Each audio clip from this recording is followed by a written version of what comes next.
হঠাৎ টাকার প্রয়োজন হলে কোরআনে কারিমের 4টি সূরা একসাথে যদি পড়েন তাহলে আল্লাহ পাক অবশ্যই আপনাকে সাথে সাথে রিজিক দান করবে এবং অঢেল সম্পদের মালিক আল্লাহ সুবহানাহু ওয়া তাআলা আপনাকে বানিয়ে দিবে। এটা আমার কথা নয়, বিশ্বনবী সাল্লাল্লাহু আলাইহি সাল্লাম বলেন, আনাস ইবনে মালিক রাদিয়াল্লাহু তাআলা আনহু থেকে হাদিস এসেছে যে নবী করিম সাল্লাল্লাহু আলাইহি ওয়াসাল্লামের কাছে জনৈক এক ব্যক্তি আসলেন। রাসূল করিম সাল্লাল্লাহু আলাইহি ওয়াসাল্লাম তাকে প্রশ্ন করলেন, হাল তাযাওয়াজতা ফুলান, হে তুমি কি বিয়ে করেছো? তখন ওই ব্যক্তি উত্তর দিয়েছে, ইয়া রাসূলুল্লাহ আমি তো বিয়ে করি নাই, তার কারণ হচ্ছে আমার কাছে সম্পদ নাই। নবী করিম সাল্লাল্লাহু আলাইহি ওয়াসাল্লাম বলেছেন, তুমি কি কোরআনে কারিমের ওই 4টি সূরা জানো না যে 4টি সূরা পড়লে পরে আল্লাহ পাক তোমাকে অঢেল সম্পদের মালিক বানিয়ে দিবে। সুবহানাল্লাহি ওয়া বিহামদিহি সুবহানাল্লাহিল আযীম। এই আমলটা আমরা প্রত্যেকে করার ট্রাই করব ইনশাআল্লাহ। প্রথম নাম্বার হচ্ছে সূরা ইখলাস। এই সূরা ইখলাসের অনেক ফজিলত, শুধুমাত্র সূরা ইখলাসের 300 বেশি ফজিলত আছে। সুবহানাল্লাহি ওয়া বিহামদিহি সুবহানাল্লাহিল আযীম। এখন আপনি সূরা ইখলাস যদি পড়েন, নবী করিম সাল্লাল্লাহু আলাইহি সাল্লাম বলেন, কোন ব্যক্তি যদি 10 বার সূরা ইখলাস পড়ে আল্লাহ পাক জান্নাতে তার জন্য একটা সুন্দর ঘর বানিয়ে দেয়। সুবহানাল্লাহি ওয়া বিহামদিহি সুবহানাল্লাহিল আযীম। এই জন্য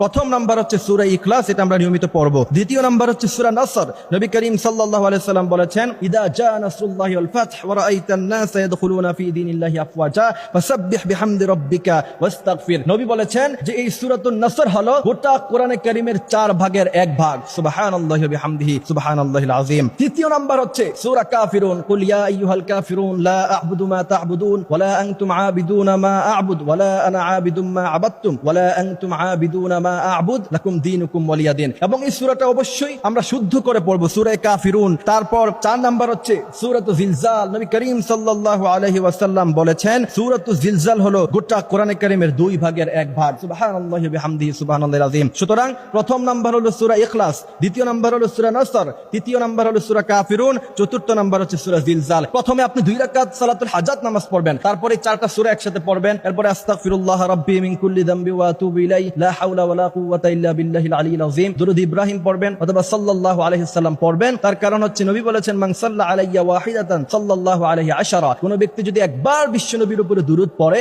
বিশ্বনবী বলেন আল্লাহ পাক 10 বার তার উপরে রহমত নাজিল করে। এরপরে যদি আপনি আমলটা করার পরে আল্লাহ পাকের কাছে চাইতে পারেন, আল্লাহ বলেন, ইন্না রাব্বাকা ইয়াবসুতুর রিজকা লিমান ইয়াশা ওয়া ইয়াকদির। আমার কাছে অজস্র আছে, অসংখ্য আছে, তুমি কত চাও আমি আল্লাহ তোমাকে দিয়ে ভরপুর করে দিব। এই জন্য আমরা অবশ্যই এই আমলটি করব ইনশাআল্লাহ। আল্লাহ পাক আমাদেরকে আমলটি করার তৌফিক দান করুক, আমিন।